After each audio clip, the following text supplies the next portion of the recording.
What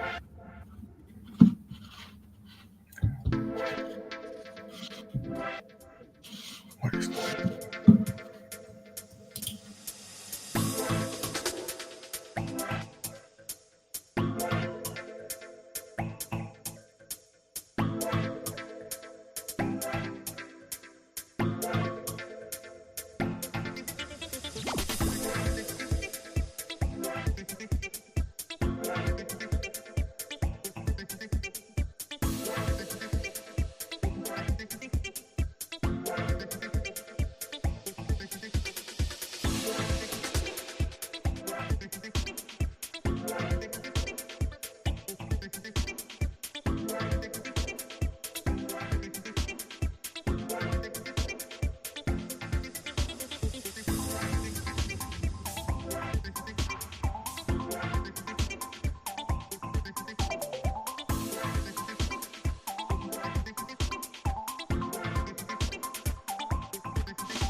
One's a former NFL star turned esports coach. But I was getting the stink eye from my wife. She's like, "What you doing?" I'm like, "Nothing."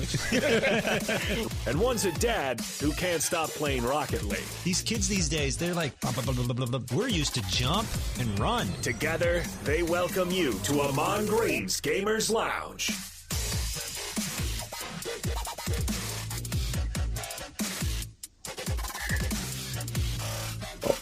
I'm losing my mind right now. I got double audio. Oh no. What's up, y'all? I'm trying to figure out something's going on right now because I'm hearing like a delay on my end, and I'm going Captain Caveman here. I'm like, oh my god! I don't hear myself. Oh, it's like a 2-second delay. That's no good, Ahman. That stops me in my tracks. If I can hear myself on in my headphones, it literally shuts me up. There we go. Yeah, I got it. It kills me. I did it. I found it. Oh my goodness. That was not fun right there. I was about to go and pull whatever hair I had on my head out. Have you ever tried to talk through that? Because it's the worst. Oh my goodness. It was like a 2-second delay, and I'm hearing the music from everywhere, and it's because of the Instagram live. You got to have that open.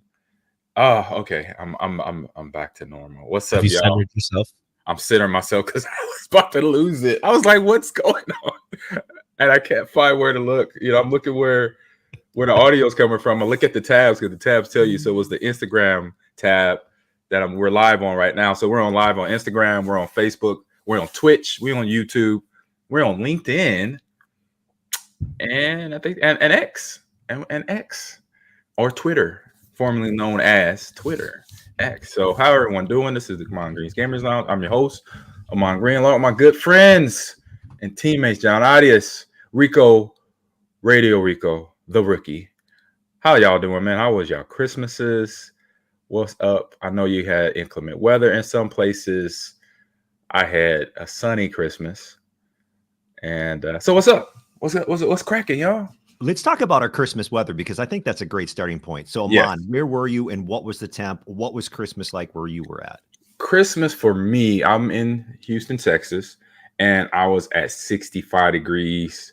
It was a little chilly in the morning, like around 50, but kicked on up to about 65, 70, close to 70 degrees by the end of the day. So, do you go on a walk, like a Christmas walk at 65 degrees? Yeah. That's yes. We, my granddaughter, we got her a wagon to walk with us, so she doesn't have to do all the walking. And then we got her a Barbie Corvette that she could drive around in our cul-de-sac. We have a cul-de-sac which is perfect, so she just drives in a circle. She just do hot laps all around the circle there. On my, I might need to post it now. I have a one wheel, the electronic skateboard or whatever, and so I'm videotaping her while I'm chasing, going around in a circle. So it came out pretty good. So I might have to post that later this week. Back in your old stomping ground, state of Wisconsin, it was warm. It's Madison, 50 degrees or so, right around that 50-degree mark, either side of 50, and in light rain. Ooh, and cloudy. It was a wet Christmas. Wet Christmas. I was like, that's good for Wisconsin. That is good. Yeah, I enjoyed the temps. I enjoyed being able to go out on the deck on Christmas morning and not freeze. But of course, I've got a 10-year-old and she wants a white Christmas, but she did not get that. No. But I know somebody here got a super white Christmas. 100%. What's up, Rico? What's up? This guy. There was one area in Nebraska that was labeled 12 to 16 inches of snow, and guess where I was for Christmas? You were right in the middle of all that. Right in that little area. We didn't get 12 or 16. We got about 6-ish, but it was windy. It was like, I think it said 40-mile-an-hour winds, blizzard-like conditions. So it was great. It was the white Christmas that everybody wanted for Christmas Day. So we're out on the farm, on my in-laws' farm, and we had to go into town to go to my father-in-law's parents' house. So he hops in the tractor with the scoop on the front. We all hop into one car, and we just follow him into town. We're there for a couple hours. It's still snowing pretty heavily. We head back out. He's back in the tractor, scooping the snow, driving off the side, dumping it, getting back on the road, scooping it, dumping it. Usually it's not that long of a drive, but it took us a little extra long just because of all the snow. But it was great because the next morning we went sledding with all the kiddos, and little KJ fell on his face in the snow like 3 times. He was fine the first 2, and then the third time he was like, "It cold. I go inside. It cold." Yeah. I was like, "It's okay," but I'm like running with him inside, running through the snow. It was great. Yeah, the first couple of face plants gonna be fun, but they'd be like, "Wait a minute, this hurts like, I don't like this. This is kind of it. It's hot. It's cold. It's cold. It's hot." I was like, "Yeah, no, that happens."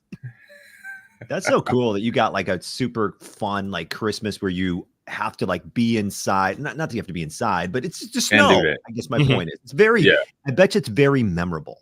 It is. We played a lot of card games. There was a lot of yelling because it's card games. We're all competitive. Yeah, we did that here. So it was a blast. We played a game I'd never played before. It's called Pit. I don't know if you guys have heard of it. Not Pitch, but Pit. It's like a card game where you have to control a bunch of like resources. So you get like 8-9 cards in your hand, and you have to get 8 of a kind or 9 cards of a kind of resource. So it's like rice, oil, gold, platinum, cattle, like whatever. But there's also 2 like bull cards and a bear card. And if you have a bull card, it counts as a wild. Or if you don't win, like if you don't have all the resources and you don't have the wild, then it's like minus 10 points. And if you have the bear, it's always bad. It's minus 20 points if you have it. So 1 resource, and then you hit the middle, and it's like you cornered the market. It says corner. So you hit the middle and it says corner.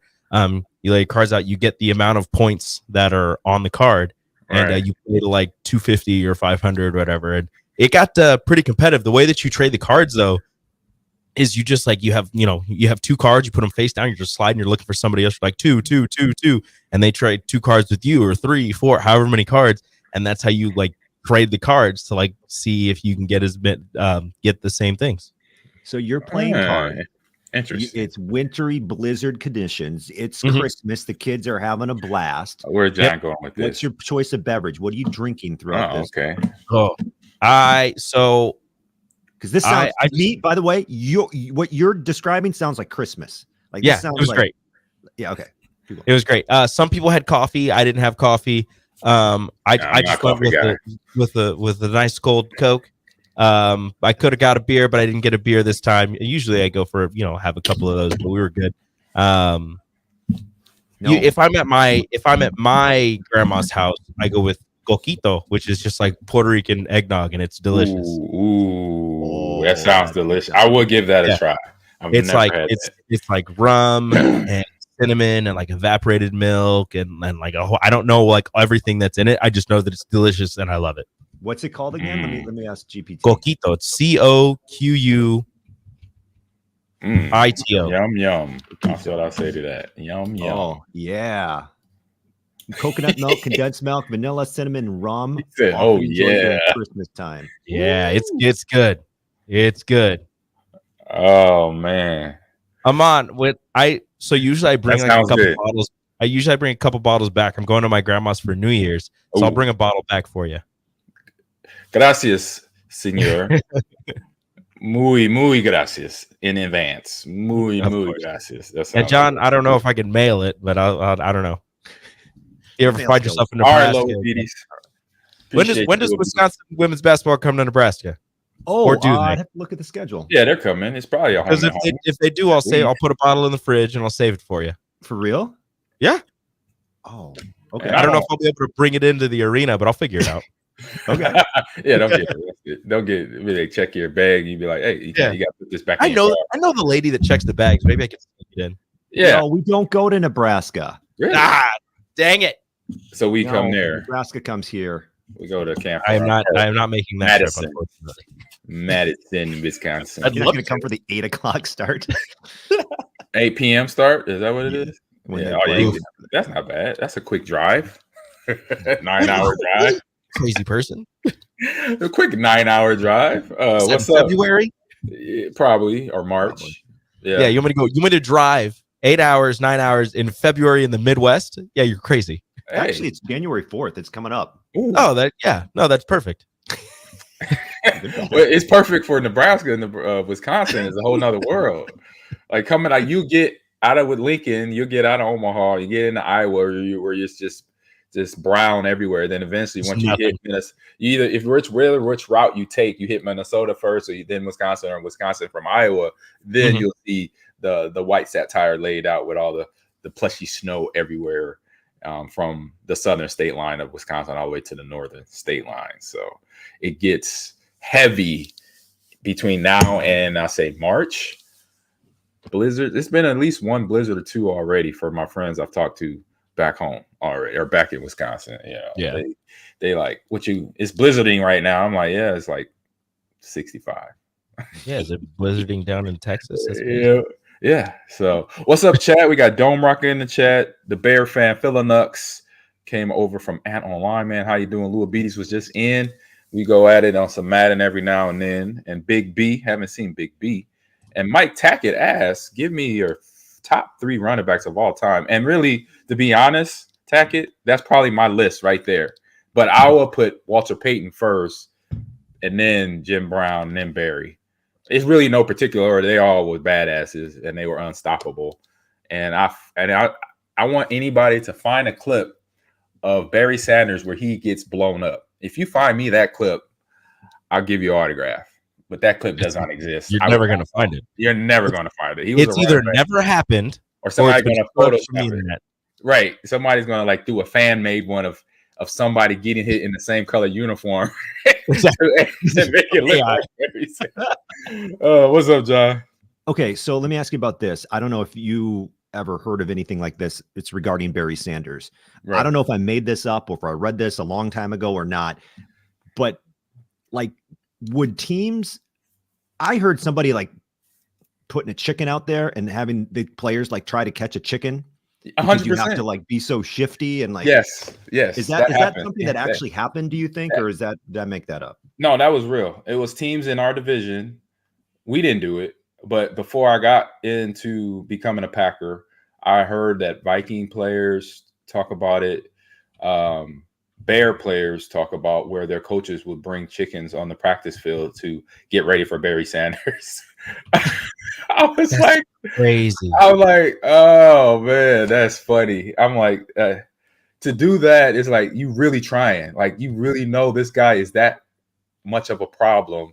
Where you bring in animals on the football field to be like, all right, this is going to simulate Barry Sanders and how you run him down. But the way you tackle him, the way you like gang tackle him, because that's gang tackling, is basically as a defender, you keep your lane integrity is what I'm saying. So if you rush up like on the outside right edge, you stay there. Don't move. Mm-hmm. He'll come back to you eventually. And the other edge stays there. So you can create a wall. It's kind of like how you contain Lamar Jackson or Pat Mahomes or any scrambling quarterback for that matter. You just go up and you stop. You hold your block. So if you're the defensive end, you're holding the tackle up and you're kind of just looking like, where are you at? All right, you're playing peekaboo. All right, you're going to go left. And then, you push. But you keep that pocket integrity there so you don't give him no ways out. Because once you do that, once he basically gets you where you got your underwear on the turf, it's over. You're now part of that play. You don't try to make a play. You make your play. Right. Eventually, you'll be on his highlight film. John Lynch. Trying to think Who else? I think Mike Singletary, maybe. I think he might have been retired. Derek Brooks. He did it to everybody. He dropped people down to their knees. You know, it was just unbelievable. I'm like, his endurance in his legs to be able to do that constantly was amazing. His training, his ability was awesome. I know they had regiments of running sand hills down in Wichita, Kansas, with his brothers and his man. It was we could sit here and talk about that all show, but we got other stuff. We got other fun stuff to talk about here. So real quick, I'll give a shout out to one of our sponsors here, Sly. Drink on the sly.com. Please go over there. So play is essential a part of life. So whether it's digital like we are right now or outdoors, which I will be here after the stream, exploring your world is fun. Keep the good times rolling and support your play with either Sly Boost, Sly Chill, or Sly Dream. And from there, explore once you hit all those all those slides. Explore with it, please. Have fun with it. So head over to sly.com, check out, get a case for yourself. It's not expensive. They'll have it to your house here in a couple days, even with holiday gifts still flying around the world here. Let's get on over to quick hitting news bites here, people.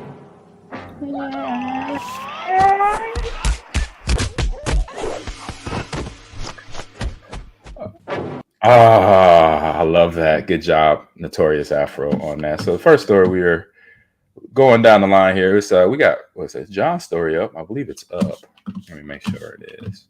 So maybe you guys, part of the reason I picked this story is because I saw it was in the state of Nebraska. Yeah, thank you. Headline. Appreciate that. He closed a video game. This is, I guess, via the Washington Post, but he closed a video game shop decades ago. His games could sell for $1 million. It's the article story of a guy named Mark Ordericio, a former video game store owner in Nebraska. He closed his store in 98, and he decided to store more than 300 sealed video games in a storage unit.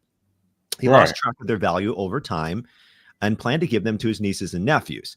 So in 2021, his brother Tim discovered these games, including titles like Chrono Trigger in Mortal Kombat in near perfect condition. They were praised, and about 170 were found to be rare and in good condition. So Game Room, a store in Omaha, is assisting in selling that. They hope to sell his collection for about $1 million. The guy Mark is now 62. He thought they wouldn't be valuable in his lifetime, but apparently they are. So he opened that store in 94, selling Super Nintendo and Sega Genesis games, but it's pretty crazy. So some of the other games included Sonic the Hedgehog 3, Street Fighter 2, receiving high grades, many above a 9.0 when they get those games graded. Yeah, get cleaned up. Isn't that crazy? That's what I wish I would have done more back in the day. And it's just buy something and just put it away. I wish I would have bought, even though I was like 10. You know, my parents weren't going to spend $50 on 2 video games, but you know, imagine like 2 Mario Brother 3 copies. One, just put it in the box somewhere. Yep. The other one, play it as much as you want. Like that would have been such a great investment. Oh my God. Imagine getting some of those games that, I mean, I'd say some of the games that you guys grew up with that if you would have just put them in like not a safety deposit, but just like a little safe and just like hit it under your bed. Plastic container. This is a plastic. Yeah. Just something that, you know, keeps it safe, keeps the dust off of it, whatever. And, you know, today you open it up and you find out it's worth that much money. Like it just crazy. Hey, I told you my Nintendo story with my nephew and my nieces. Ever since then, I could go all the way back to I found a PlayStation at one of my uncle's houses, and I bought it from him. I was like, give me that. Games and 2 controllers. This was like 10 years ago now. And I'm like, this is sitting in your basement for how long? I'm like, what? I'm like, give me that. I was like, what you want for it? He's like, $300. Sold. Boom. And behind me on my shelves here, I got a box. I found my box that I traveled, you know, we packed up that had my 3 360s and the original Duke was it the Duke Xbox, the big one in 2000 or 1999 or whatever? Yeah, found that box. So I'm so happy that was found. Those will get unlocked and put up here, at least one, so I can at least play the games, because I got a whole bunch of 360 games. And then my PlayStation 3 is sitting here right next to me, to my left here in a box. So yeah, I'm in that mindset right there for this reason here. Be like, pull up, go on the internet, do some searching, and be like, Oh, a PS3 with this controller or that controller. Gotcha. Please give me my investment, please. I'm pretty sure my mom still has all my old PS1 and PS2 games. Unless she threw them away. They were just chilling in the garage for a really long time. I don't know how good of a condition they're in, but I think she still has all of them. I'll have to go check.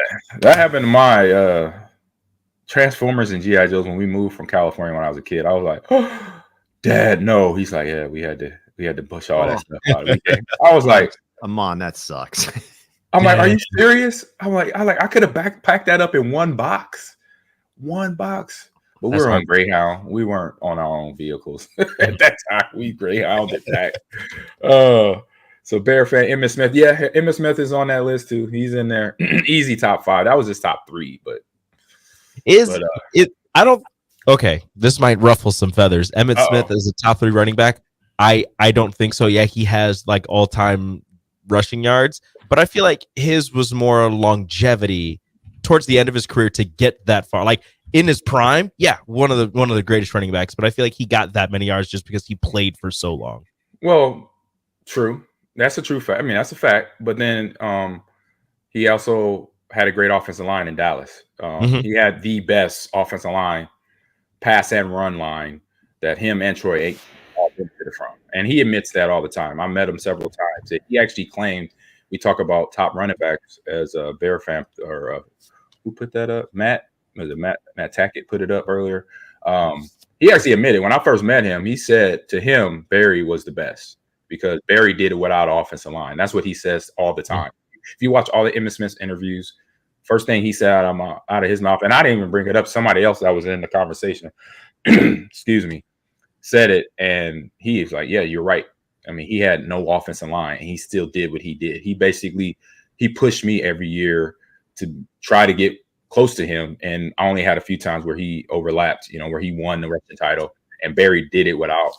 They had offensive linemen, but just as a group, this wasn't the best rated, but whatever they needed to do, they did enough for Barry to get his yardage. So I agree with you, Rico, as far as Emmitt Smith. It seemed like he just spent, I mean, he played till he was 35 years old as a running back, which nowadays is like, how did you even do that? Unheard. But so what I did, I just pulled up his stats real quick. So I took his rookie season all the way to his last 1,000 yard season, which was at the age of 32. So I'm dropping off the last 3 years of his career. So all those seasons being productive up until 32, 16,187 yards in 185 games, 16,187. Now you look at the all-time rushing list, and he's on there, but Walter Payton's second with 16,726. And Payton did that in 190 games. So if you look at it from like production, up until the age of 32, he was 600 yards away from Walter Payton in 5 less games. Yeah. So it's, I mean, I never knew that until right now. No, yeah, it's an interesting argument. It's the same argument that is out there between who's the best scorer, who's in NBA from LeBron to Michael Jordan to Kareem Abdul-Jabbar, Wilt Chamberlain.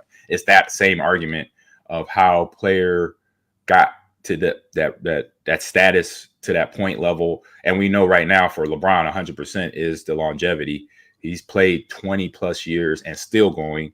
And he put out a goal for himself a couple years ago when Lil Bronny got to USC that he wants to play with him. So he has a very motivated goal right now to say, I want to play basketball with my son. I think for myself, I'm like all 100% in. I'm making sure I'm taking care of my body all the time to be on that level, to be here when my son gets into the NBA. I mean, you won't be able to. That's something that's priceless right there, to have be a professional athlete, to be able to play with your son or your daughter or whatever. It is. I know I saw King Griffey Jr. play with his dad on the same team. That you can't duplicate. I say that feeling right there as an athlete, you can't duplicate. That's like the best situation to happen. It's like, oh, this is so fun. What's up, Pops? I'm gonna hit a home run. What about you? Yeah, that's what happens when you spend $1 million in the offseason to take care of your body, like LeBron James does. But his son right now, he's finally playing at USC after his health issues. Yeah, I'm glad he's better now. I'm hoping everything is behind him now. That's scary. Yeah, that's totally scary. Terrifying. I think LeBron's gonna have to wait another year. I don't think Bronny's a one and done guy. but his younger son Bryce is actually supposedly better than Bronny. So we'll see how that goes. He's also like 6'10", so Bryce is a big boy. So we'll see how that goes and if he wants to play with Bryce as well. But yeah, no, it's great. Yeah. Oh, that's cool. That's so cool. So hit it up. Well, not so cool stuff coming up here on my quick hitting news bite. Sorry about that. To change the tune here a little bit. We got my man. We're still talking about this guy. Activision Blizzard CEO Bobby Kotick is leaving the company soon. And we talked about this a couple years ago when it first hit, before you got here, Rico, when Activision Blizzard was going all through their ups and downs and during COVID, and they had the accusations come out. And so found this article over at GameSpot.com. So Kotick had been the top executive for Call of Duty company since 1991 and was involved in a number of controversies. And so as was originally reported 2 years ago, like I mentioned here, Activision Blizzard CEO and founder Kotick is now officially leaving the company. Microsoft buyout of the Call of Duty giant. So when Microsoft closed the deal this October, it was reported that Microsoft Gaming CEO Phil Spencer asked Kotick to stay on for a little bit, and now he's officially leaving, as many expected he would. So Phil shares the same values. This is a quote from Kotick. Phil shares our same values and recognizes our talents and is passionate about our games and the people who make them. And so he's bold. He has bold ambition. So Kotick said that in a memo to all the staff. The part that kind of rubs me the wrong way here is this next line here. Kotick reportedly leaving Activision Blizzard with a gigantic pay package in an area of $400 million. All right. All right. Yeah. According to Verge, the Kotick officially stepping down on December 29th. He may not be replaced directly, but Microsoft is putting Blizzard president Mike Ybarra, Activision publishing president Rob Kotesh, and Activision Blizzard vice president Thomas Tipple in a new organization chart that reports that to Xbox executive Matt Booty to keep everything in line. And that was when the story first hit a couple of years ago. It was put out there that Kotick basically donated his salary to create programs to bring in the change that needed to happen because of the frat boy culture that had developed under his watch. And so he basically made a statement and said, look, to change everything, I'm gonna take a pay cut. It was like a $200 million pay cut, Rico, at the time in chat. And now to me, I'm like, wait a minute. Okay, he's getting a $400 just to say, hey, peace, talk to you later. I'm like, what didn't change? I was like, I just want to know. I mean, you read later in the article, it says that it was from the investigations of the allegations that there was no discovery of no widespread sexual harassment, but they have two cases where they have paid off.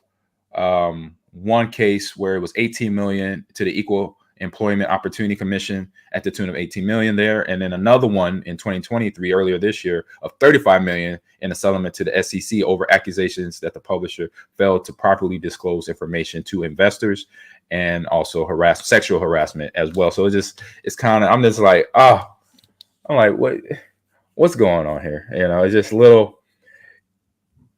I say they brush this a little bit, even though they had 2 years to kind of make this thing right. So hopefully the thing that started all this is fixed, where the culture over at Activision Blizzard is corrected. But to have my man, who was basically, like I said, on his watch, all this happened, is that he's getting a big payday it's like he's not really being punished here, in my opinion. Here, I don't give a whole lot of opinions, but I'll say here, because having a person that was in charge of or part of stuff that he did not stop, and he's getting paid, where the people that were the victims, hopefully they got their help, and hopefully there's programs now where they do DEI, they do training, and they have just other training out there for individuals working, with women, and understanding how you talk, how you speak, how you work, how you be professional around those people, because you're looking at almost $200 million of payback to either pay off for additional fees or additional harassment allegations, paying this off. So it's hopefully this is the end of that, and that will be, I say this payoff will basically be the end of that. And that's where I'm just kind of like still like, wow, $400 million. Like, that's interesting. You basically controlled a party house, but now you're getting broke off a nice little sum of money. So it's just interesting to me. Like the 400 million, is that kind of like maybe him? I don't know who decided on that amount of money, right. But if it was him to decide, like, I gave 200 million into the company to fix it. It got fixed. I'm taking my money back, and then a little bit extra because of what I've done for the company and how long I've been here and all that stuff. Like, is that like his little, not a severance package, but just his like little kind of gift to himself? I guess. I mean, that's one hell of a gift to myself. I mean, because you're like, oh well, I know it was bad, and I put this money into it to fix it. Well, look, it's fixed now, so I'm going to take my money back, and then I'm going to take a little bit extra, right? Because I worked so hard to do this that I think that I should be granted this. Exactly that. It's like, you've been punished. You should not pay. You should not get no reward, no big reward back. Yeah. It should like be this more happened under your watch. Like this was your culture, your people that you allowed to do this. And I'm sure that, well, I'm not sure. Possibly people had gone to him, during or before when this was happening and was telling him about it. And maybe he was just like, whatever, I don't believe you, or something along those lines, until finally it got out there and he's like, okay, now I have to do something. Yeah. I mean, he did something. He did say he created these programs for more inclusion, more diversity training and all that. For those employees, I hope it did. I hope it came to light. But this doesn't equal out where he gives back.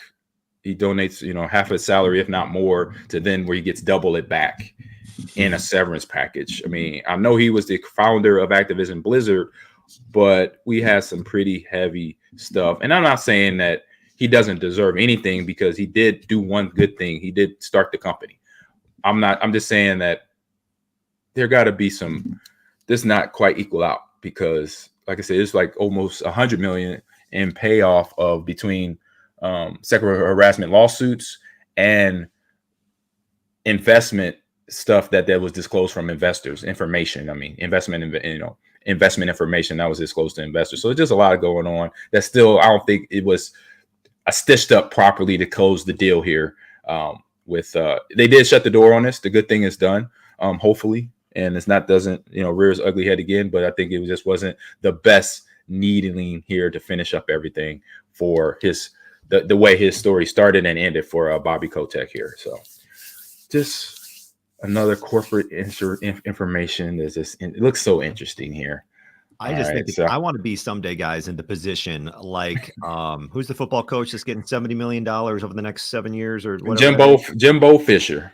Mm-hmm. Yeah, I wish this, or like getting $400 it's million. That situation. Exactly. Yeah. It's that situation. It's like college football athletes in that position at the time before NIL were getting nothing, and coaches were still getting paid full salaries, even though they went well below 500, and they left the school worse off than what they left it.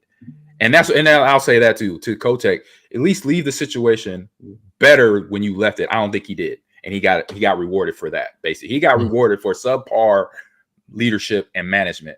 Yeah. And I mean, it is laughable, because you're giving this guy his 4 generations of his family are okay, basically, for this, where you take away and give back more than you should here in this situation. So same thing there for college football athletes too, where coaches get fired and they still getting paid full salaries. It's like, man, what's going on here? Something that's not right. That's what I'm saying. I hope someday I am in the position where I can fail at something. Well, I don't know. I'm not trying to label him as a failure, but you know what I mean? Yeah. Where I can leave some situation and they'll be like, thanks for all your years. Here's a ton of money that you don't have to worry about anything for that. Yeah. Like the best job in all of sports is a bad football coach that got hot for like 3 years. Oh, sure.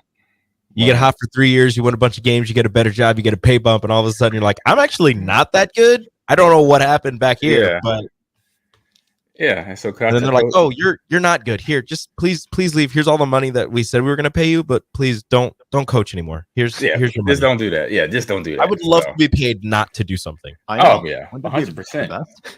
Yeah. Pay me not to do whatever. Like you're so good at being bad at something that they're paying you not to do it anymore. Exactly. Please do Yes, that for please. me. Yeah, please and thank you. Please and thank you. All right, we're done with that. Yep. Move on. And now, Mr. Rico, the rookie, what do you got here for us? This is something that I'm surprised John didn't see, and if he did, I'm sure that he was just waiting on it at some point. AI is going to, I'm sure it's already in video games, they're just making its way to the video game world. The first minds to be controlled by generative AI will live inside video games.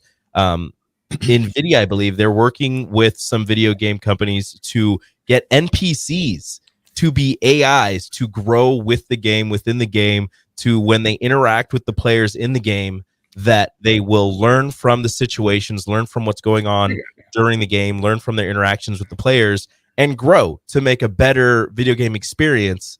My question is, and I guess with all of that, they're working on better dialogue is just the first step. They're creating the tech that allows NPCs to evolve beyond predefined roles, adapt to player behavior, learn from interactions, and contribute to a living, breathing gaming world. It's a paradigm shift for player engagement. My question is, if the AI NPCs are learning from the interactions, how many more dialogue options are you going to have as a player? Or is it going to be one of those where maybe, I don't know how many games have this or if any have it, where you can speak into the mic and have the AI not only understand you, but react to what you're saying and answer maybe a question or a statement that you have for the NPC. Hey, I don't know how many, like you said, how many reactions do you have? A lot. This is a Free Guy with Ryan Reynolds, basically. If you remember the movie that came out a few years ago in the last 5 years, this is Free Guy.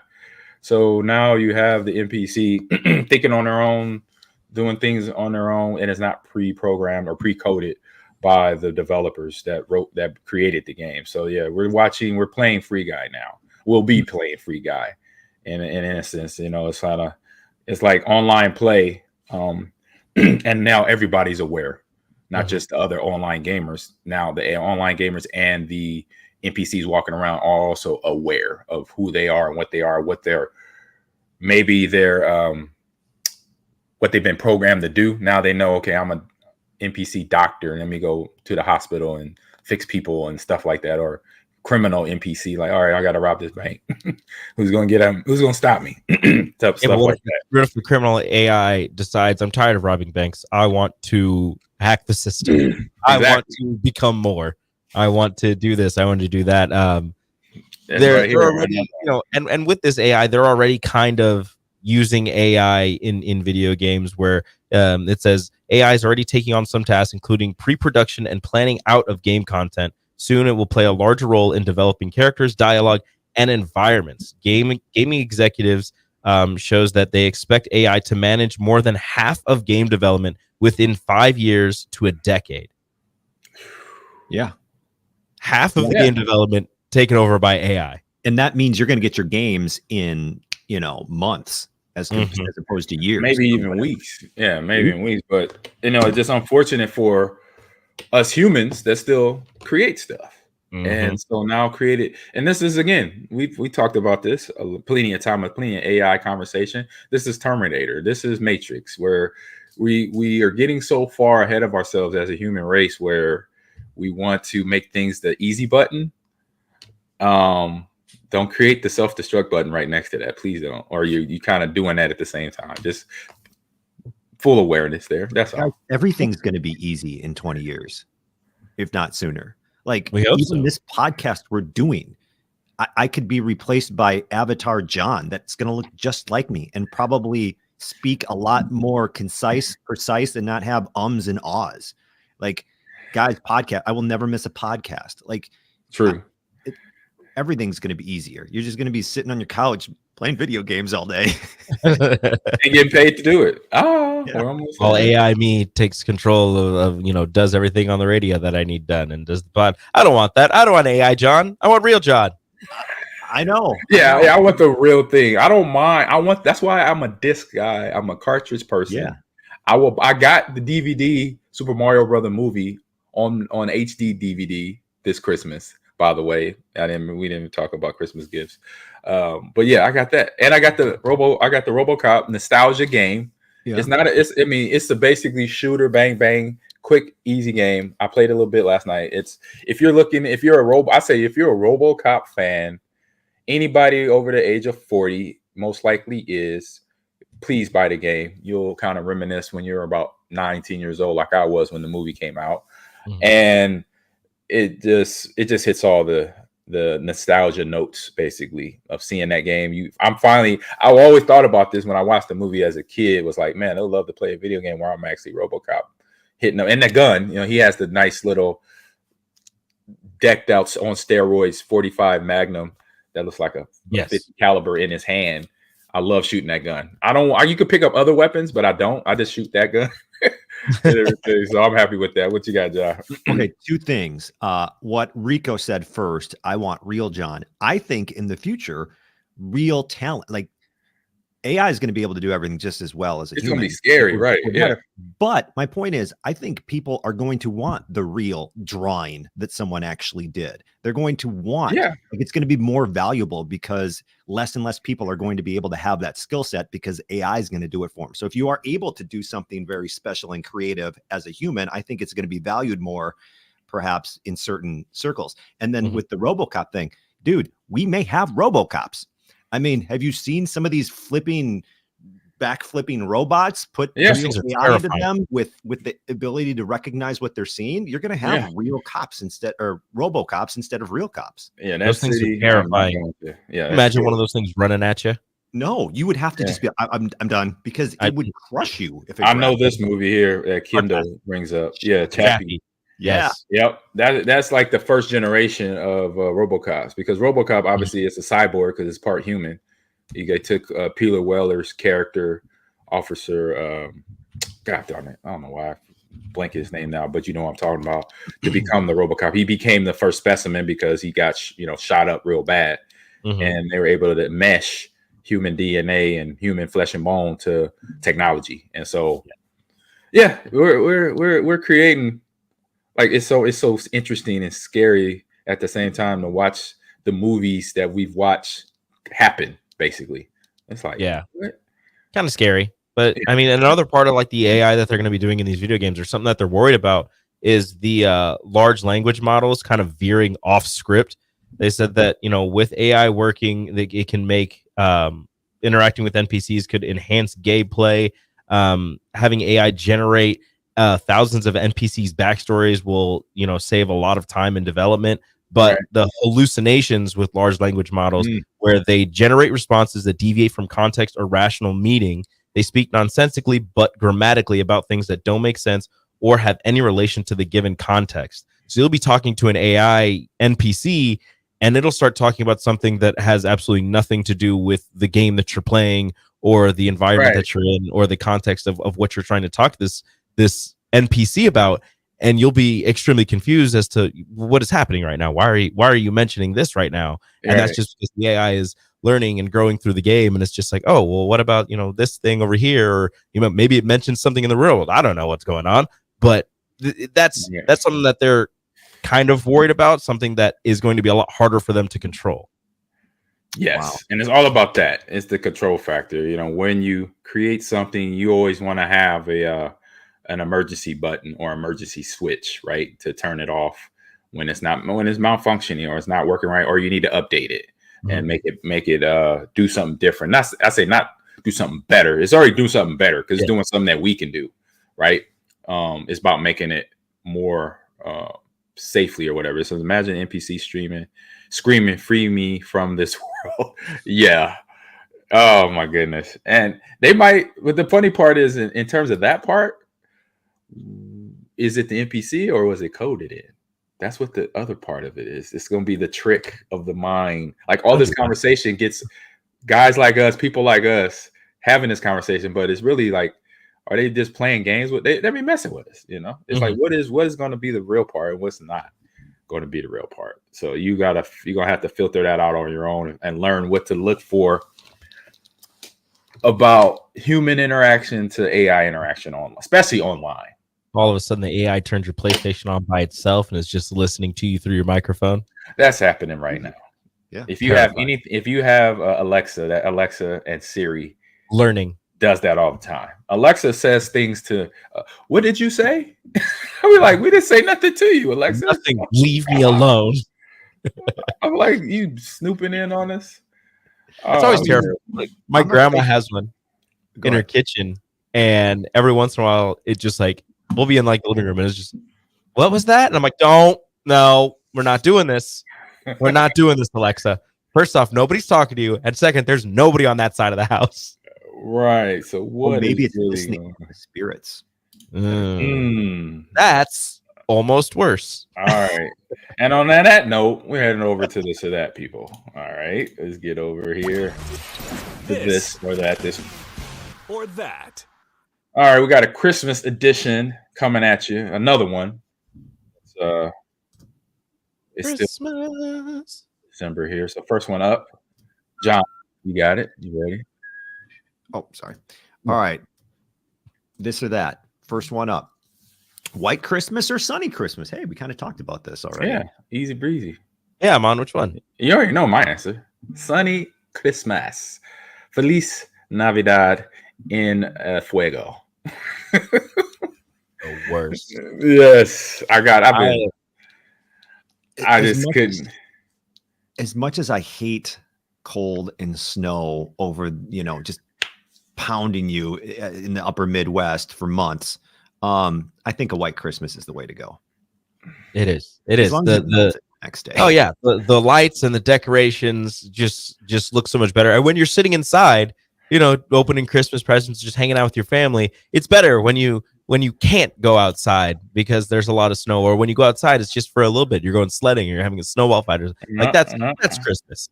It's like Christmas. I shouldn't be able to go to the beach on Christmas. Ridiculous. No, that is not ridiculous. That is like build a sand man. Yeah, I'll make a sand castle for Santa. There you go. It's not the same. That's why Santa lives in the North Pole, not in Clearwater Beach, Florida. That movie with Vince Vaughn and Reese Witherspoon, where they're trying to get on that. They're in their tropical outfits and the flight gets canceled. There's 4 Christmases. Yeah. 4 Christmases. That one. That's me and my wife. We like about to bounce. We about to Christmas with the cranks. You're skipping Christmas? How dare you? Yes. 100. Oh, we're gonna still have Christmas. We just gonna have pina coladas and on the beach. I mentioned this the other day. Yes, sir. Sorry. I've lived it. I've experienced it, all different shapes and sounds of Christmas in the snow. I'm done. I'm sorry. All right, next one up. Ugly Christmas sweater or festive pajamas? I'll go first. I'm going with festive pajamas because that's actually something we do in our house. My daughter gets a fresh pair of PJs every Christmas Eve, and the whole family just gets into some silly, fun pajamas. Nice. What was on your pajamas, John? I actually had a onesie that I purchased several years ago. Awesome. It's like the universe. I like adult onesies. Yeah. Yeah. It's like a universe, and there's a cat head, and there's a piece of pizza and a taco. Perfect. That's exactly what I would wear. What's the pizza and the taco and a cat got to do with each other? Don't ask questions, Ahman. If you have to ask, you don't understand. I just wanted to know. That's interesting. That's an interesting combination. I never. Is that something like from a meme or a GIF or whatever? If I said that right, a meme. No, here I'll show you what it looks like. You guys got a second? Oh, that's awesome. Ask, you don't understand. I'm sorry. That's awesomeness. I'm sorry. It just sounds awesome when you got a cat, a taco. If you know, you know. True. I don't disagree with that. And yeah, Eeyore and right. Yep. That is it was a meme. Yep. I was right. That's like a meme. Taco cat spelled backwards is taco and cat. They made it into a onesie. I love adult onesies, by the way. Adult onesies do it for me. That looks so comfortable. Very comfortable. Yeah. And I love the color design. I love it. Love it. That seems necessary.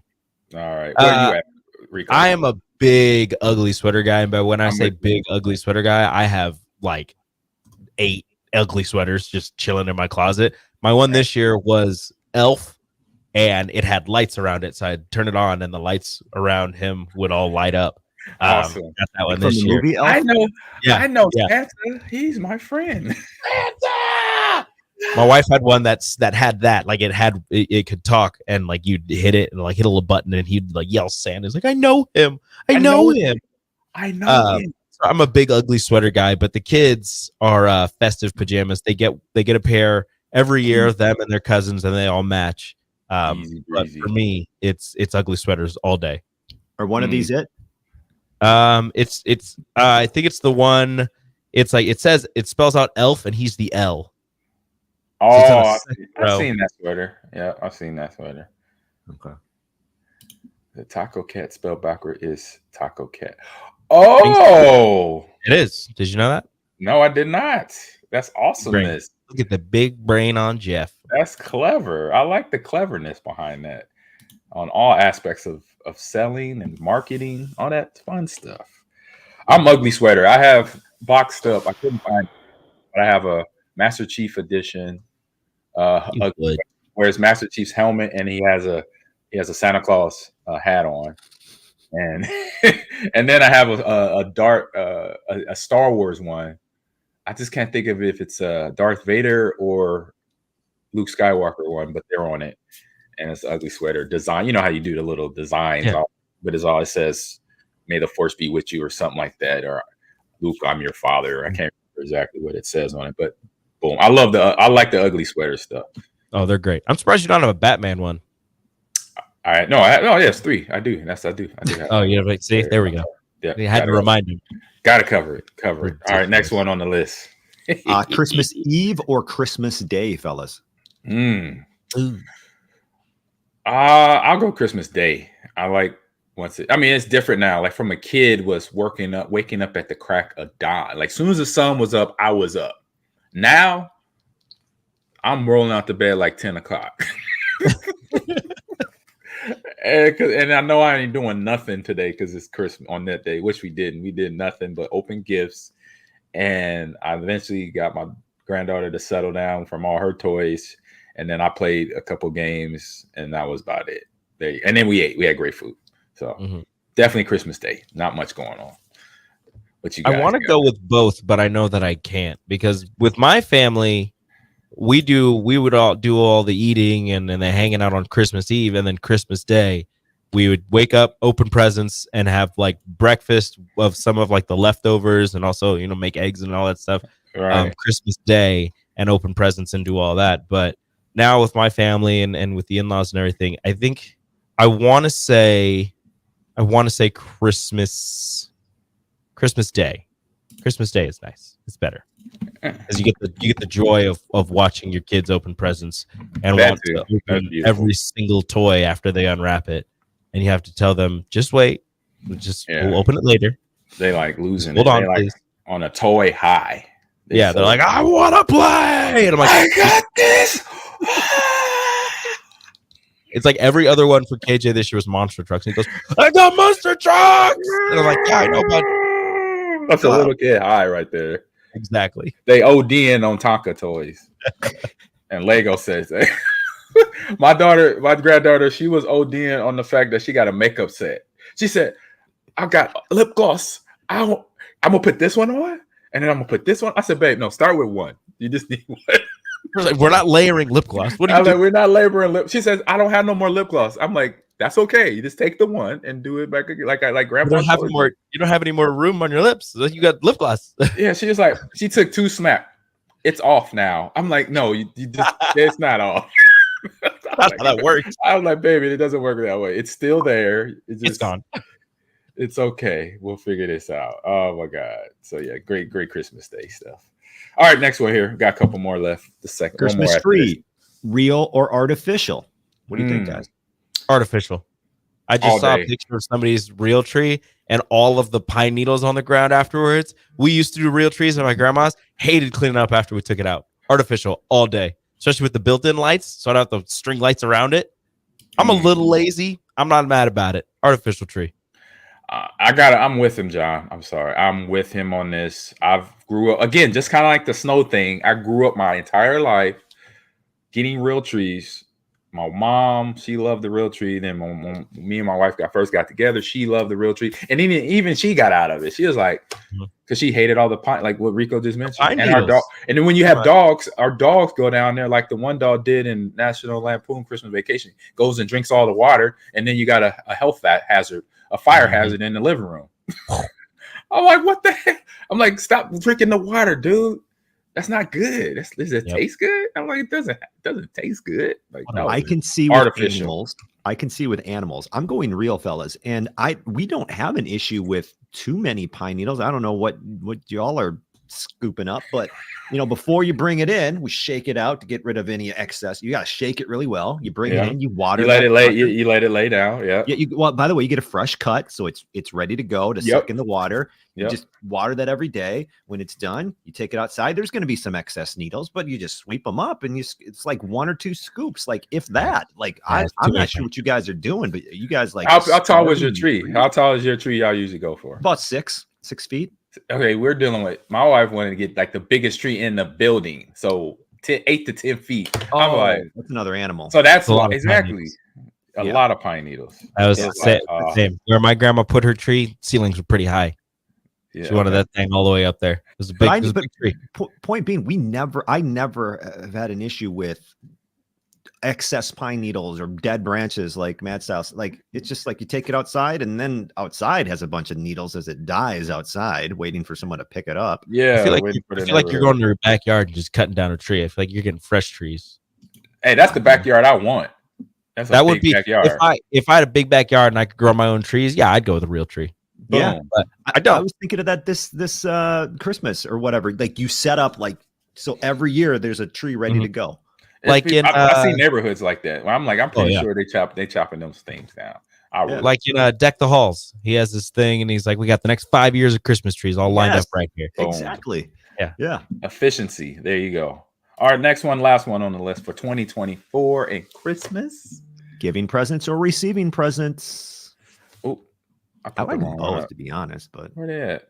I am terrible at giving presents, but I'm great at receiving presents. I think I might be the best present receiver of all time. I think that might be something that I'm very good at. I excel at that. I think I could be in the Hall of Fame, Pro Bowl, All Pro as a gift receiver. But in terms of giving presents, I'm terrible at it. I'm awful at it. It's my wife's love language, though. She's great at giving presents. Yeah, I say. Hold on, I had the wrong. Just call me the immaculate receiver. There you go. I say me. I'm with Rico on that. Giving is way better than receiving. I like to see the faces light up. I'm just bad at it. What makes you bad at it? Huh? I'm not good at giving presents. I don't know. I just can't do it. Like I try really hard, and I always feel like people they open them up and they're like, oh my gosh, thank you, and I'm like, you don't like it. I did bad. Oh, you say that? Oh, you comment on yourself? I'm just like, I don't say it out loud. Like in my head, I'm like, I did bad. I know that's not right. I know you don't like it. Don't worry, the gift receipt's in there. You can return it. It's fine. So you don't have confidence in your gift buying skills? Absolutely zero confidence in me giving gifts. Oh, you gotta have zero confidence. Bro. But like I said, my wife is the Patrick Mahomes of giving gifts. She's the who's your GOAT quarterback? That's her. She's the Tom Brady of gift giving.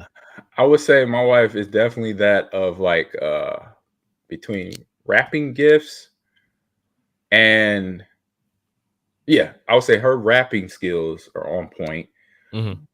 But her gift giving in terms of trying to hold a secret are terrible. Like I'll make a list and she'd be like, can I give you something today? And it's like a week before Christmas. I said, babe, just wait. It's okay. I said, I know you want to give me something now. She said, no, I just want to do it right now. I'm like, I'm patient. Don't worry about it. It's okay. She's like, oh. See, my wife will do that because she knows that I'll say, I mean, I can wait. But in the back of my head, I'm like, no, I want it now. Like, I'll take it. Who, you want it now? She'll be like, because she's great at hiding them and putting them everywhere. I never know when she gets gifts or how, whatever. She's great at hiding them. She'll just be like, hey, I have one of your gifts. Do you want it? And if she tells me that, she automatically knows the answer is yes. But I'm gonna like fight her for like a couple of hours. Like, no, I don't want it. Like, I can wait. Like, it's fine. I know you don't want to give it to me now. Like, I can wait. But then like a couple hours down the line, I'll be like, hey, can I have it? Like, like I can't wait. One thing I have found difficult is receiving gifts. And the reason is I usually don't want anything. And the reason is deeper into that is because if there's something that I do want, I go, oh, I would like to purchase this credit card, send to my house. And it's like June. You know what I mean? Like, so everything that I've ever I just purchase it. So when Christmas comes, I'm like, I don't really have anything right now. I bought everything. Yeah. Like, what do you want? Like, nothing. I'm good. Yeah, my list is very, very short and simple. Funko Pops, video games, and movies. That's it. My wife, it's like shopping for a 12-year-old. I'm like, exactly. I'm easy.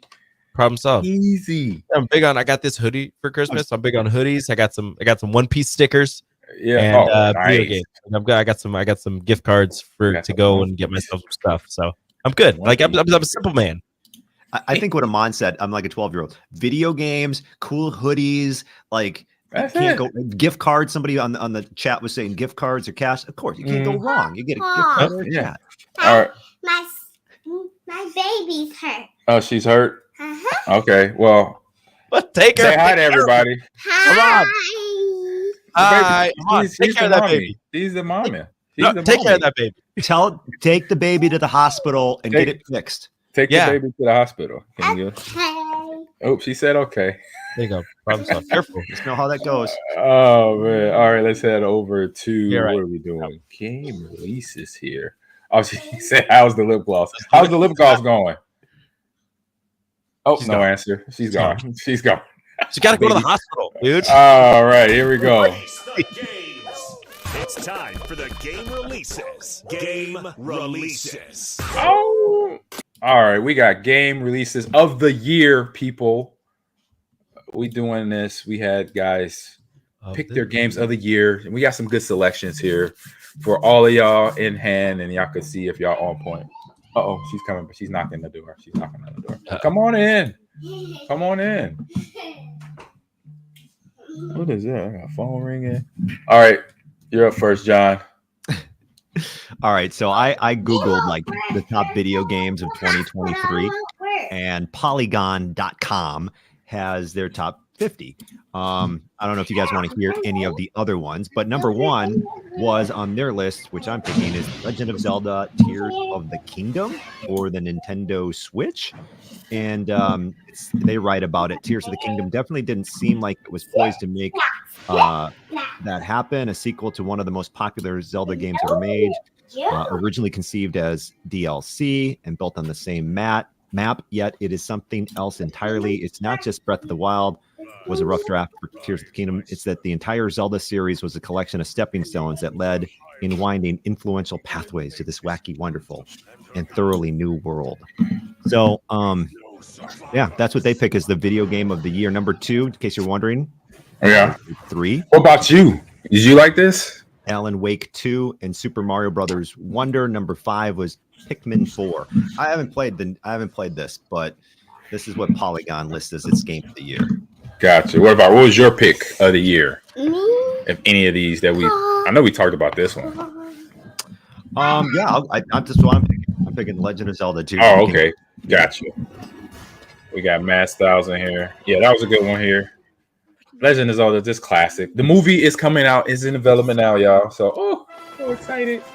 This game did look amazing, and I never played Breath of the Wild or this one, but I do know, like, I've watched a couple people play it, and I've watched some clips from it, and it looks fantastic. I don't know if it's one that I would play, but I would definitely watch people play it for quite some time. Like, there's a lot of different things, like you building like carts and stuff in this. Like, it just looks so much fun, and there's so much creativity that goes into it, and obviously the graphics are pretty awesome as well. So yeah.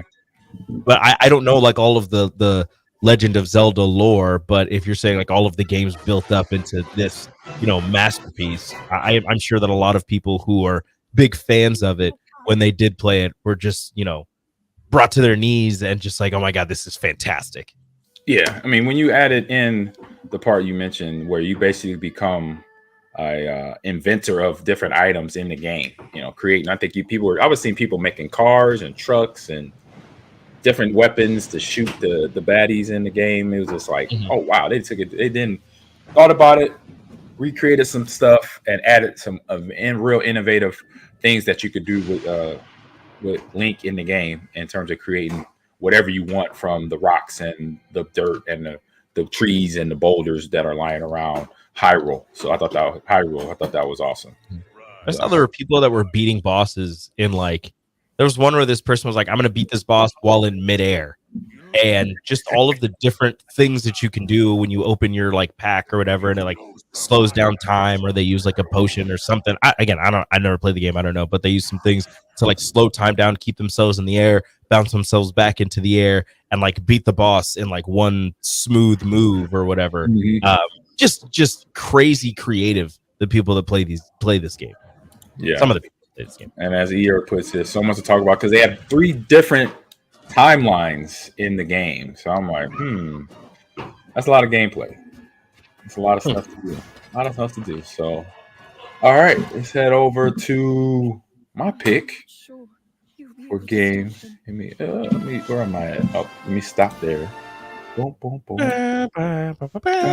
All the jump off the mountain cities here. So my game of the year, Cyberpunk 2077, a game as we all know, didn't have a great start when it was introduced in 2020. But since this big DLC, Phantom Liberty, that happened, I believe, earlier this year in 2023, it corrected everything and added new characters, added new plots, storylines, new side contracts, and all that. Kept characters like Keanu Reeves' character Johnny in the game, and then brought in new voiceover actor Idris Elba as well. So I was like, oh man, they were able to go back to the whiteboard, go back to the chalkboard or the digital chalkboard, and get things right and fix it. I played it a few times since the DLC and was like, yes, this is the game I was waiting for, that people were losing their mind over at the second to last E3 that this game was launched at. And then I believe it was 2019 when they made the big announcement the year before it came out, when it was all buggy, where, like I mentioned, I could never finish a mission because I couldn't find where to get paid because there was no more.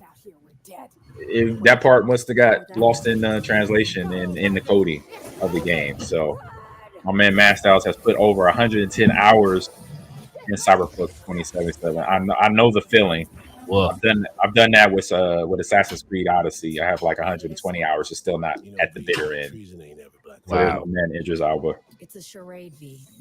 So, like I said, really good storyline now with Phantom Liberty, and it just brings back in those visuals of what you see with Blade Runner back in the 80s, and then the new Blade Runner came out just a few years ago with Ryan Gosling. Blade Runner 2099 or 2049 or something like that. So good job, Project Red, getting back. They fumbled the ball, they got intercepted, but then they recovered. Comeback game of the year right here in my book. The comeback was strong. Comeback was very strong. Very strong. I mean, if you're going to convince Idris Elba to be in your game after what had happened to start, I mean, you had to have come back strong. For sure. It was just a fun, like I said, to see it come back where it was right, it was done the proper way. It's like, yes, thank you. That's the one. This is what we've been waiting for. Yep. Oh, here we go. I got your game up next, Rico. You all up, sir? Bye. My game of the year was, a lot of bye. Have a great day. My game of the year was a lot of other people's game of the year. Baldur's Gate 3. Just all of the things that you're able to do in this game, and the fact that it's just Dungeons and Dragons in video game form was just something that I enjoyed very much, because back in the day, I was a little bit of a nerd myself and played some Dungeons and Dragons, and was a big fan of Baldur's Gate 1 and 2, and played those on my PlayStation 2 with my mother and my sisters. And then this one, just being able to, the whole family was involved. Wait, your mom was playing? Oh yeah, no, my mom loves dungeons. She was the dungeon master, and also we played Baldur's Gate. The first one, she bought it. she was the reason like I got into it. She bought the game and was like, "This looks fun. Let's all play it." And we're playing. And I'm like, "This is amazing." And she's the reason I got into like all of this kind of stuff. So That's awesome. just this game and the immersiveness, all of the creativity that you can do. And there's a video that I shared with you where just in the goblin camp alone, so in Act 1, there's a mission where you have to go into a goblin camp. And again, you can choose what you're going to do, whether you kill the goblins or take the goblins back to the druid enclave, or, you know, kill everybody or save everybody, whatever you want to do, right? Right. And in this video, this woman is talking about how all of these people shared their different ways of beating this mission.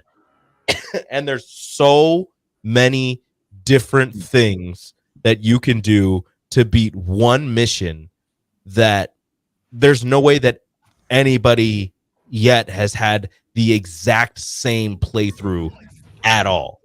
Because out of all of the different things that you can say, all the different things you can do, the fact that you have to roll the dice for certain things to happen, sometimes you're successful, sometimes you're not successful. Right. I think that, you know, outside of maybe implementing AI to get the world ever changing, I think this is as close as you can get to a completely interactive game is Baldur's Gate 3, and like it won Game of the Year for a good reason. It's fantastic. Yeah, overall, this was the one game that won on all the video game websites and the video game awards, the game awards, stuff like that. So yeah, it's fun. I know me and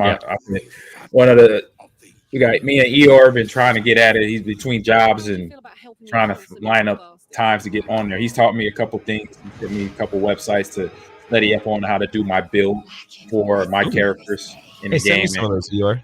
Yeah, I'll pass it. Oh, I got it on the computer. You send me some of those. Let me know when you guys get on so I can play.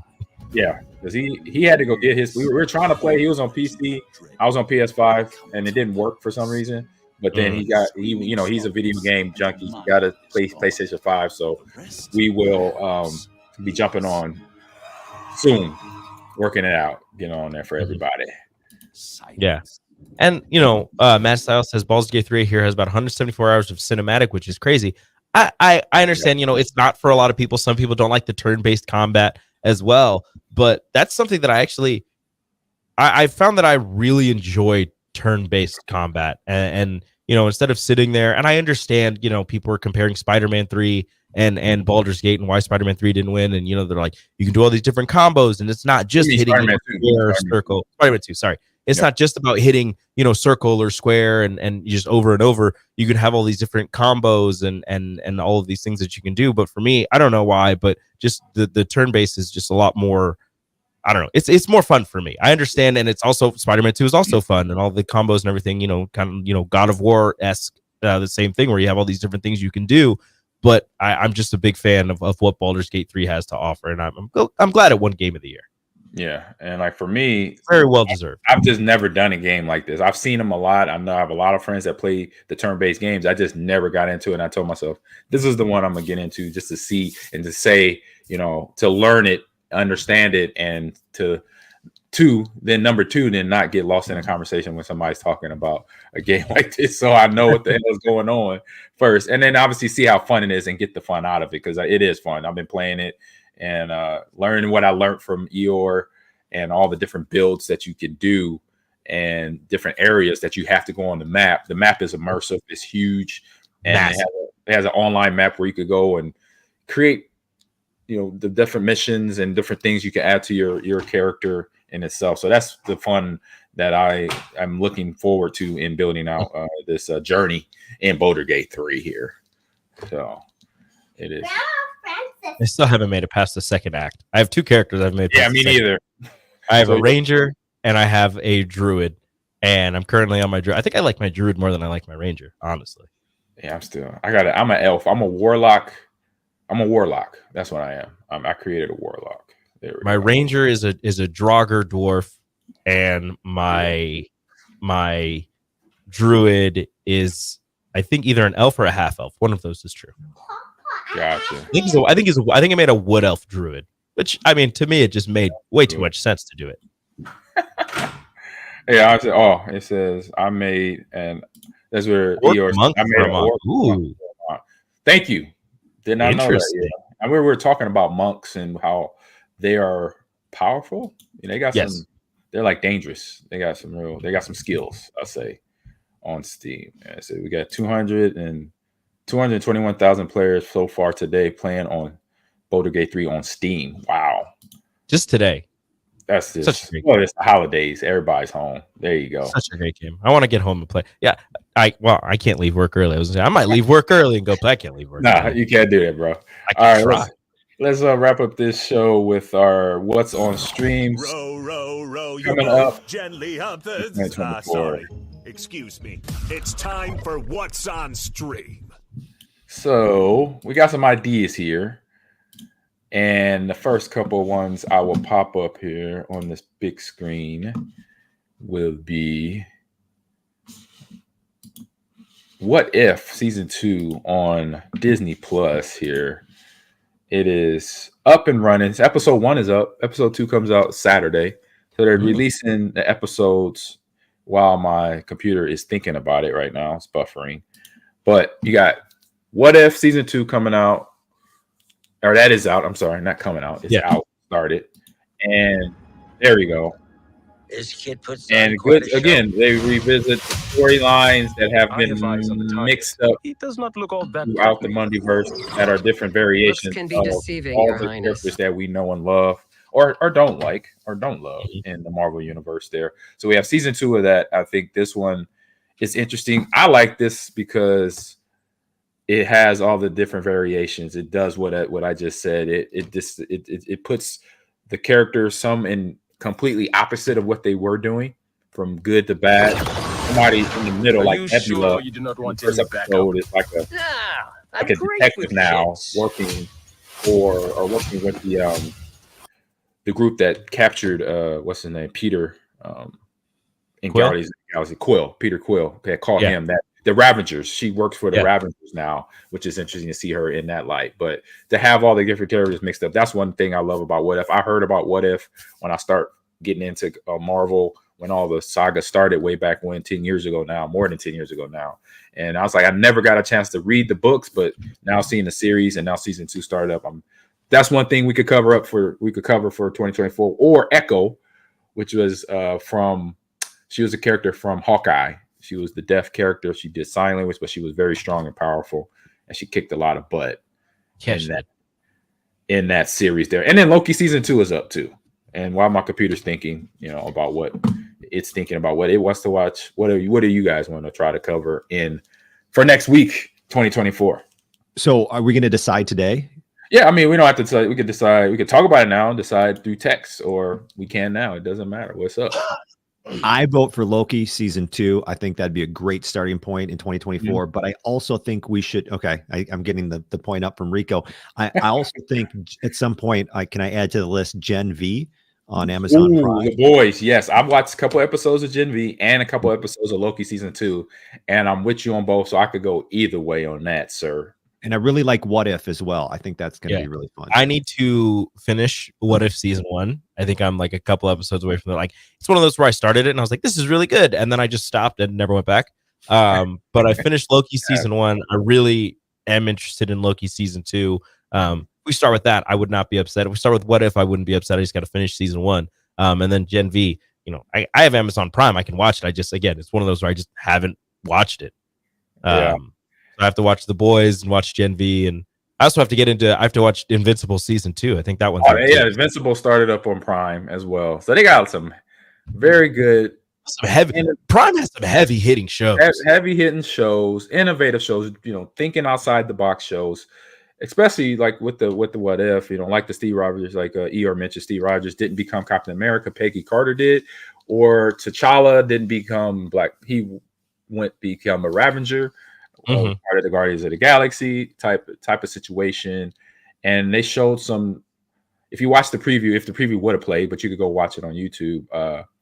They have some Easter eggs of Scarlet Witch doing some things, and we already know how badass of a character she is, and so she's doing different things and fun things and interesting things to be talked about when we cover whatever we're going to pick. So, like I said, we don't have to pick now. we could text each other throughout the week, but we know what we're letting the crowd know, letting each other know that it's going to be either Loki or or what if. I think it's going to be something Marvel, because Marvel right now is just, from the Disney Plus side of point of view of it, it's just crushing it. It's not been a bad series out there. Even the Star Wars side of it too. Just, man, they got so much coming from that too. They got another Mandalorian starting up soon, and then Acolyte is coming out.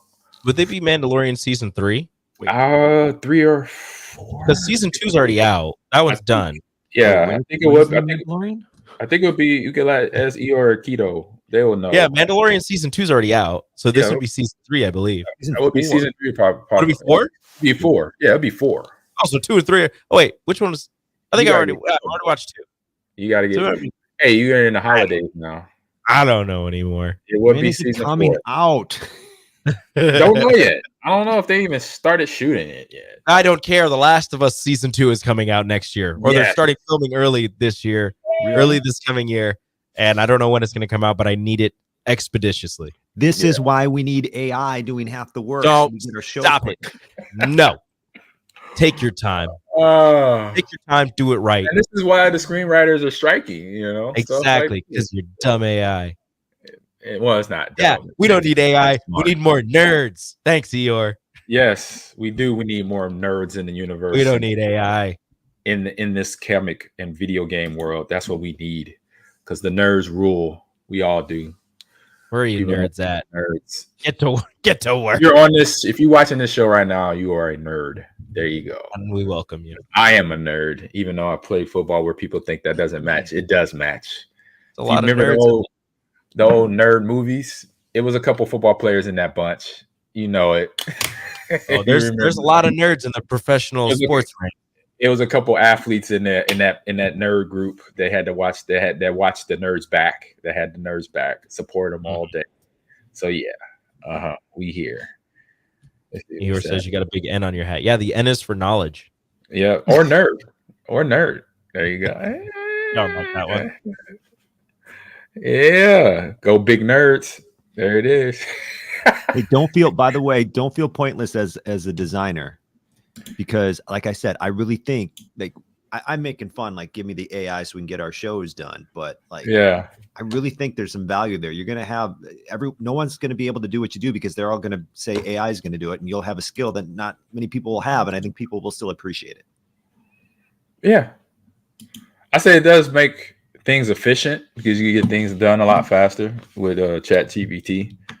I know, like I said, I mentioned this on the show that at the university, as faculty members, we're getting taught how to teach students how to use it the proper way in classes. So where they're just not full on having the whole paper written by ChatGPT. So yeah, don't use ChatGPT to write your papers. Use it to help you out. Exactly. Make your day more efficient. So please do that. And hopefully we still can coexist together, where we won't live in the Matrix or Terminator. All right, let's do that. And so I would like to say, everybody, Happy New Year, because we'll be back here and it'll be 2024. So see you next year. All of you guys in the chat, everyone on the screen with me, John and Rico, the rookie. Have a great, have a fun and festive New Year's, safe New Year's, where nobody's getting hurt or nothing crazy happens other than good times. A lot of video games being played to the break of dawn and all that stuff. So Happy New Year to the chat, Akito, Man Styles, Eeyore, Notorious, the Bear Fan, Philanux. And speaking of Philanux, he's from An Online crew. So I'll be An Online this Saturday, or I think it's Saturday, from 1 to 4 playing Halo. We have another Xbox promo. So if any of y'all want to win some stuff or be a part of the An Online crew, come on over to An Online on Saturday with me while I play some Halo Infinite. So anybody want to play some Halo Infinite with me, we're down for that. We're trying to give out high fives. There's John. Boom. No, you're on the wrong side. You're on the wrong side, Ahman. No, and well, I flipped my camera, so on me it looks. To us, to us, you're on the wrong side. Yeah. To the people who are watching, there it is. There, yeah, woohoo! High five. See, I flipped my camera just to see what it would do, and now I'm sorry. So I should have been on this side. I should have been Yeah, that side. There you go. And then put your other hand down on the same side. On the same side. Put the hand up on that side, and then put your other hand on the same side and put it down. Yeah. Yeah, there you go. Yeah, there we go. Yeah.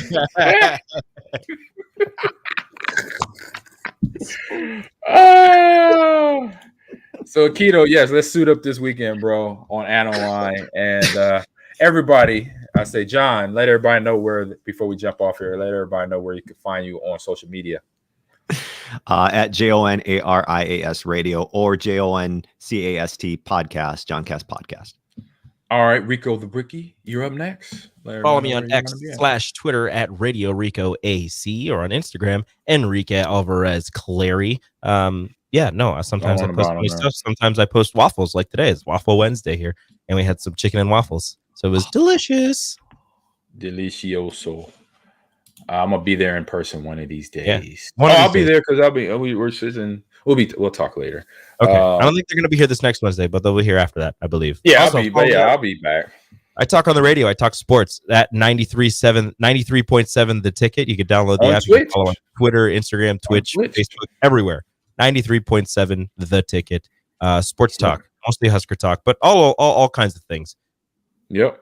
And so for me too, I'm on Instagram. I'm on Twitter at Ahman Green 30 or X, all one word. But then also I'm on here later on this evening, 93.7 The Ticket here on Twitch and YouTube. And follow us on Instagram or TikTok, Ahman Green's Gamers Lounge on TikTok, YouTube on TikTok, LinkedIn, Instagram. We have the Ahman Green 30, but then also Ahman Green's Gamers Lounge, which is AG_Gamers Lounge on Instagram. So we're everywhere. Everywhere we have to be because we want to spread this. We want to spread this nerdness to everybody. Give it to you. Have fun, all of you. All right. Happy New Year, guys. Be safe, and we'll talk. And then obviously we'll chit chat because we're going to be sounds like it's going to be Loki that we'll be recapping next week on the show. Peace out. All right. Let me get all the production stuff going here. Let me go here. Let's go music first. Here. Boom. And then now the ending screen is going up. So we're all bye.